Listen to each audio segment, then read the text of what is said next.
It's a real privilege to have John here with us. John is the Lehrman Institute Fellow in Economics and the Director of Economics and Ethics Program at the Ethics and Public Policy Center, EPPC. He retired 2 years ago as president of LBMC LLC, specializing in economic and financial market forecasting and economic policy analysis. But I met John when I was probably about 8 years old. What year did you join the staff? 1979. Oh, I was right. So I was 8 years old, and John Mueller joined Congressman Kemp's staff as a speechwriter and became his economist. Right? Isn't that how it happened? He never replaced his old one. Yeah. So John is a longtime family friend, but the reason we started the Kemp Foundation is because I understood that what Dad cared about most is the order of this world and figuring out the order of this world and the disorder that we have to deal with, but understanding that our Creator endowed us with certain inalienable rights, and there's a calling that is higher than what we see, touch, and feel on a daily basis. So when we talk about advancing the American idea, we're talking about an American idea that is the universal human idea. And John Mueller wrote the words, many of the words, worked on many of the words, the ideas that Dad put together to communicate his belief, his theories, his optimism, but also his reality. And there's a speech in 1982 where Dad said, and John probably wrote, "It is impossible to talk about the ideas behind American foreign policy without beginning with the American idea, what it means to us at home. The American idea is a certain view of mankind. It sees each individual as valuable because he or she is endowed by God with life, with unique talents, and with the right to the fruits of those talents. These gifts are ours by nature, but their realization is not. Our natural rights must be won at a cost and maintained by institution."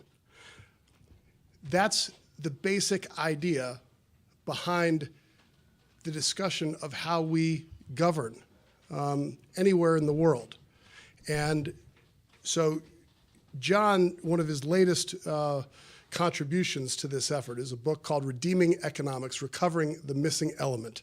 And he talks about how Aquinas, St. Augustine, and Aristotle got economic theory, and Adam Smith took the human element, the dynamic element, and I don't know if he misplaced it, John, or how you would describe it, but that human element in economics is a real challenge for economic theory to capture and put in a formula. John understands and believes deeply and explains clearly that human dynamic, that meaning that explains why each of us invests in children we love or causes in which we believe. And so it's a thrill to have him here and to talk about the Triffin dilemma. John Mueller.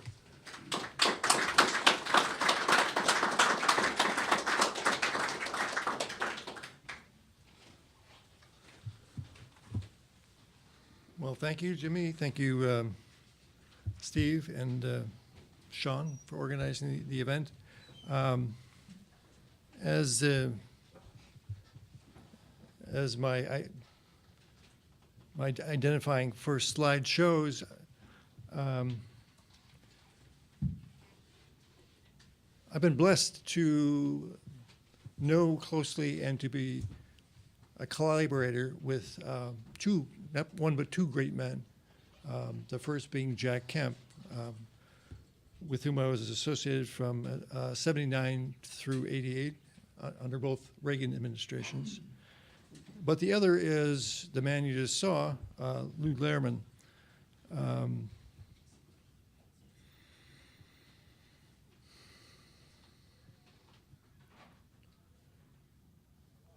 And of course, I've been doing what I can to try and promote the effort that Jimmy initiated to in the Jack Kemp Foundation.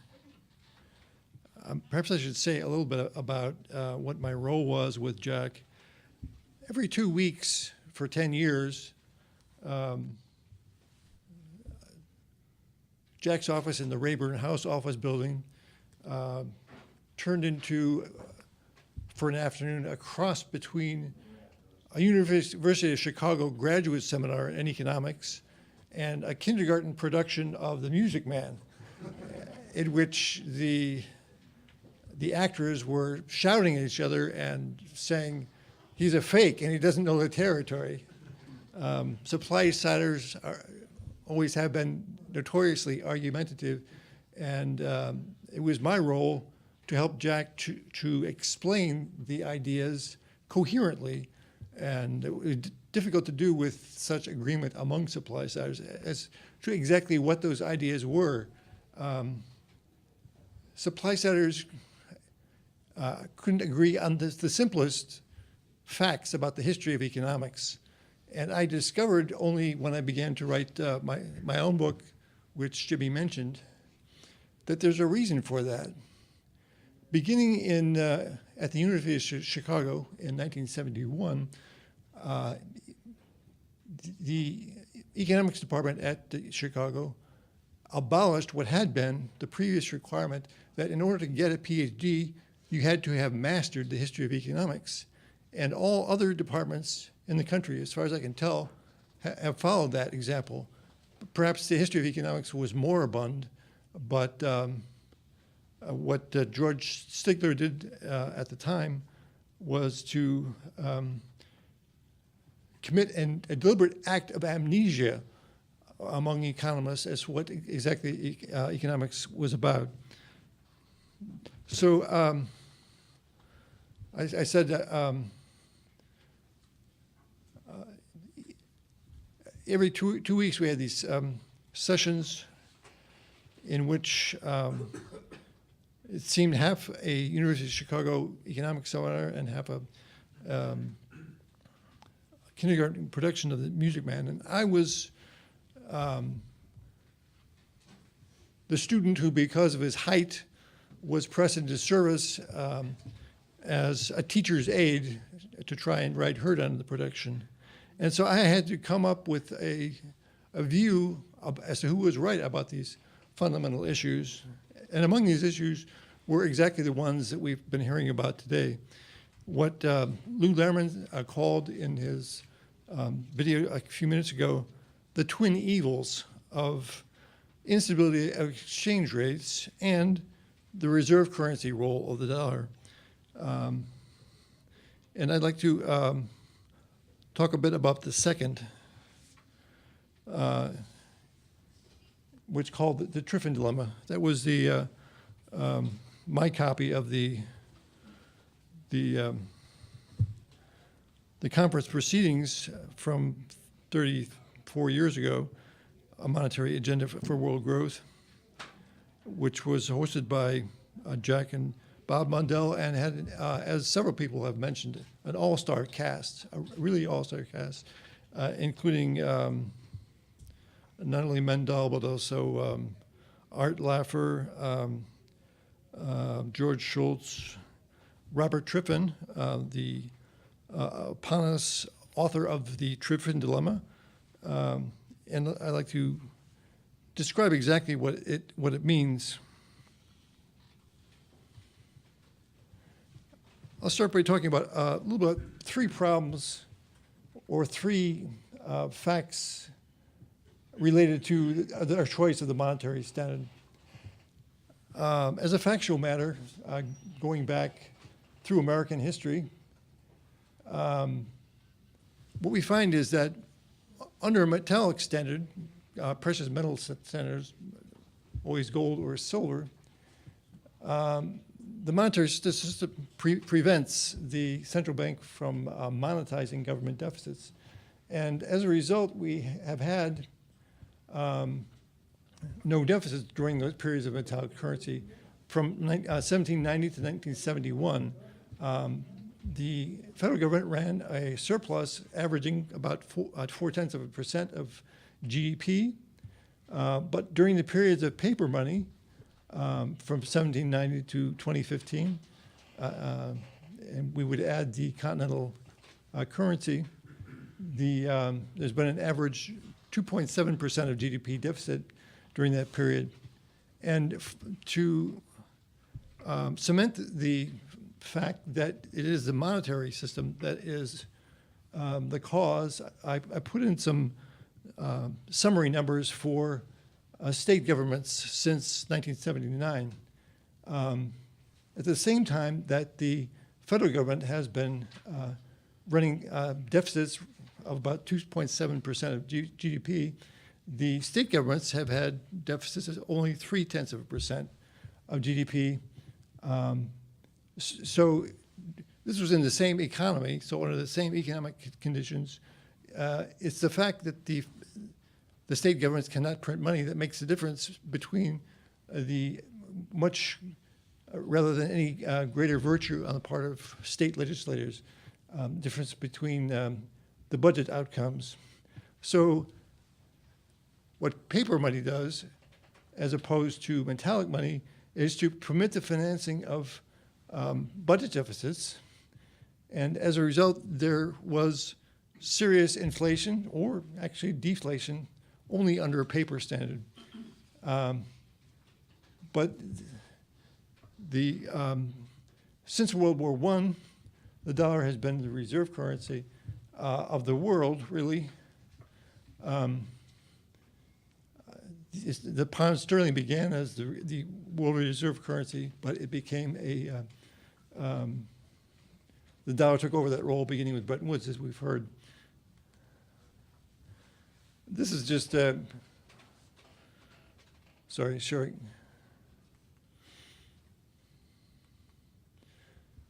showing the effect of the monetization of deficits on the price level in terms of the CPI and the GDP deflator.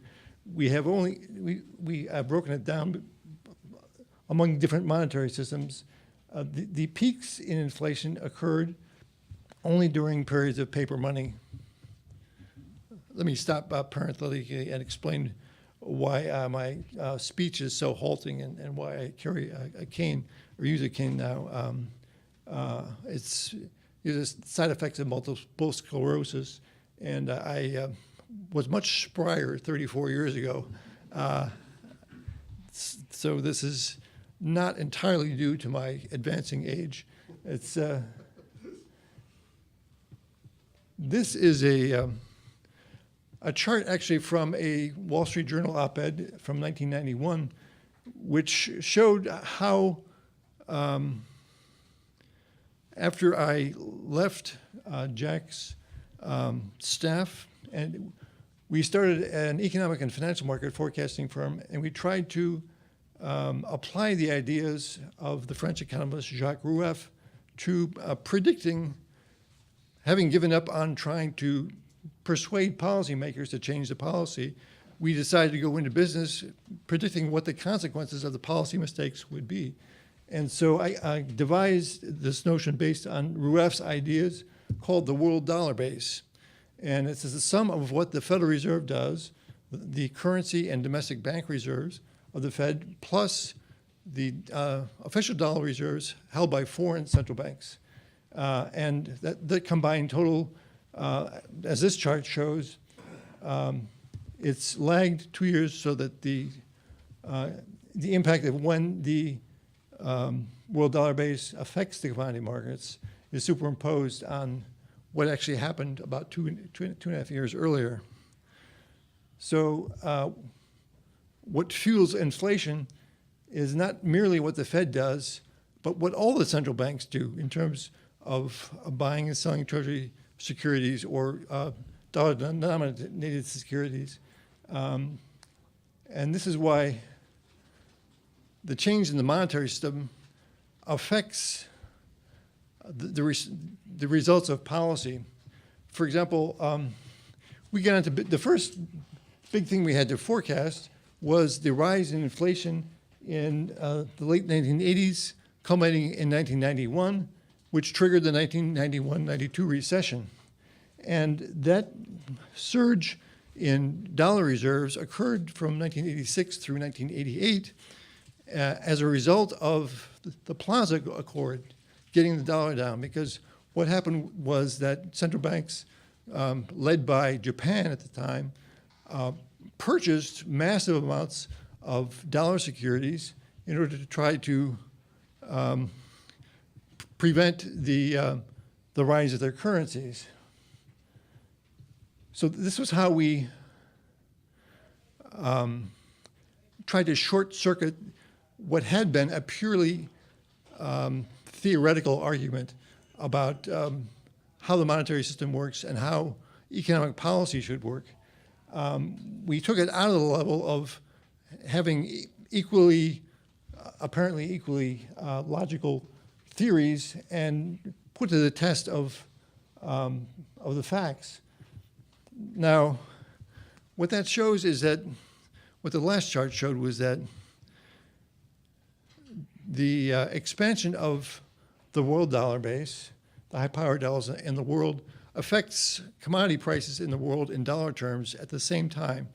But what this chart shows, I think it really focuses on what exactly the consequences of the Triffin dilemma are for the United States.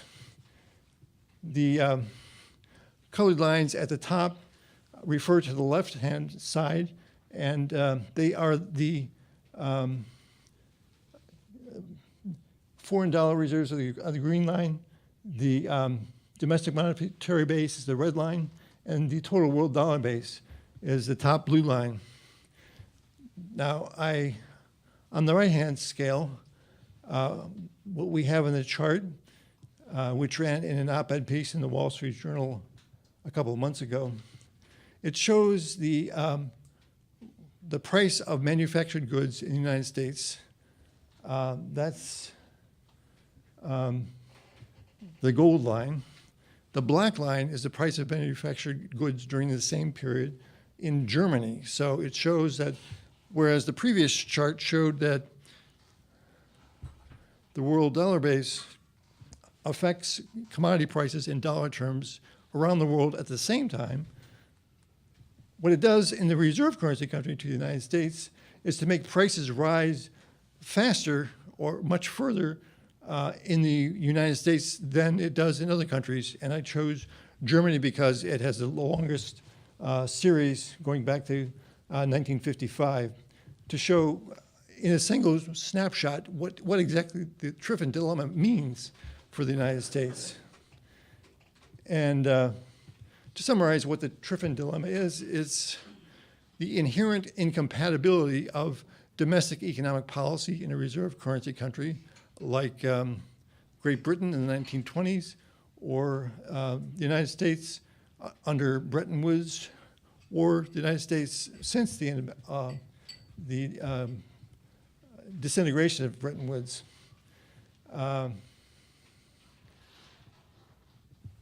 Under the international gold standard, there really was no Triffin dilemma because the total increase in monetary gold in the world equaled what is not supposed to be able to occur, but which did in fact routinely occur. That is, that the world had a net trade surplus, and the surplus was equal to the net gold exports of gold exporting countries. But the Triffin dilemma is the inherent incompatibility of domestic policy with an international monetary order. And the hieroglyphics at the end there are merely point out that it's an accounting identity, which I think Steve Hankey referred to earlier, that the total increase in dollar reserves in the world has to equal the net exports of the rest of the world, the countries that hold dollars. They have to equal each other. But what that means is that the net positive exports of the rest of the world has to equal an identical deficit in exports in the United States. So that, in a nutshell, is the Triffin dilemma. And what it means is that This is to take a long view of the situation going back to 1790, which is far back as I could get numbers. And what this chart shows is the net investment position of the United States, which is the black starred line at the bottom. The white diamond is the net monetary reserves of the United States. But the third line, the plain line, shows, in contrast to the monetary reserves of the United States, it shows the net investment position of private U.S. residents, which is, as you can see, has stayed on either side of balance. So private citizens have really stayed close to balance despite a sharp drop in the total U.S. investment position. And the drop in U.S. investments relative to the rest of the world went hand in hand with the net indebtedness of U.S. monetary authorities to these foreign central banks. So this brings us to what do we do about it?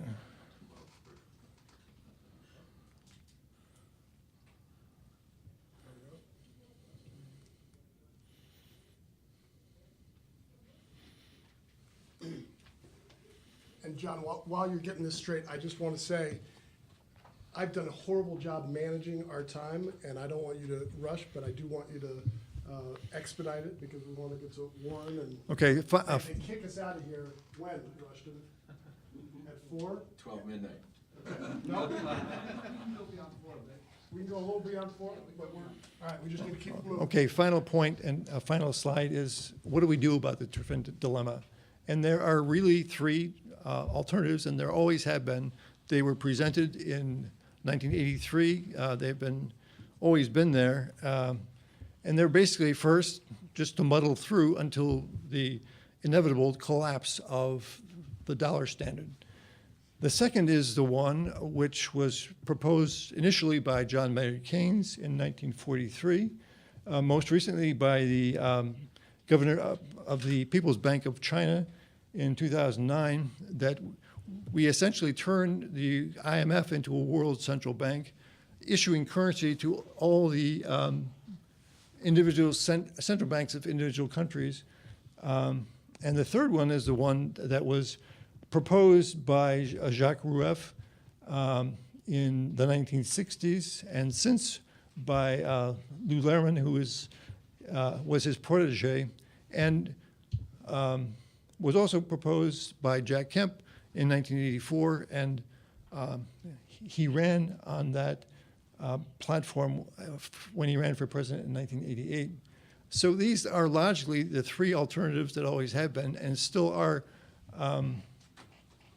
possible. And to me, the SDR reserve is a non-starter because if you think that the politics of individual countries are in turmoil now, the issuing of SDR, the allocation of SDR reserves would have to be decided politically by the Board of Governors of the IMF.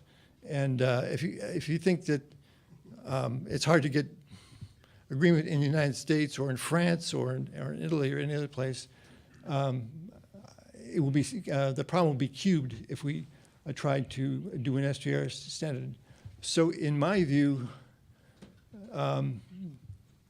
the one policy which has actually worked in the real world has been to use settle international accounts in gold. And there has been a debate. There was while I was working for Jack, and there still is. But I can, just by way of personal explanation, I concluded after sifting the facts and the theories that option C is the only one, however unlikely it may seem, is the only one that has worked in history and would work today. So I thank you for your attention, and should I ask for questions or? We're gonna move on because stay for the reception to ask Mueller questions. But thank you, John.